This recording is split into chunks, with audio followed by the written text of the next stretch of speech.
Le thème de cette table ronde est la résilience. Donc comment est-ce qu'on rebondit en cas de crise ? C'est l'objet de la gouvernance, d'établir des cartographies, d'identifier des risques stratégiques, d'établir des cartes stratégiques et de préparer des plans de continuation d'activité. L'enjeu est comment l'Union européenne, et donc nous, en France, et nos entreprises vont survivre dans ce monde où on n'a que trop récemment pris conscience des enjeux en matière de souveraineté. Pourquoi reconquérir sa souveraineté numérique ? Parce que le numérique, ce n'est pas une industrie, c'est toutes les industries, c'est toute l'économie, c'est toutes les entreprises en réalité. Et la crise de la Covid, par le biais du confinement, n'a fait qu'accélérer la dématérialisation de notre activité humaine. Mais ça ne bouge pas encore assez vite, ça ne bouge pas encore assez loin. Et au Parlement, nous devons veiller à aiguillonner, notamment l'Europe, pour qu'elle se dote enfin d'une stratégie qui nous a fait très cruellement défaut et dont on paye les pots cassés aujourd'hui.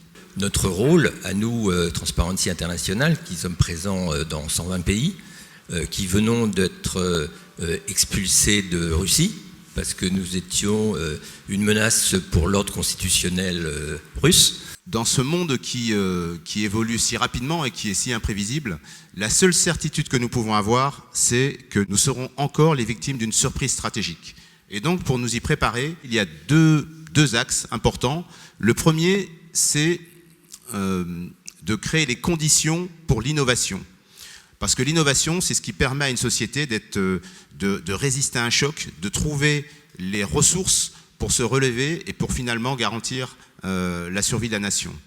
Et puis, le deuxième axe d'effort, c'est développer la force morale de la population. Traditionnellement, les conflits armés se déroulaient dans les milieux physiques que sont la terre, la mer ou encore l'air.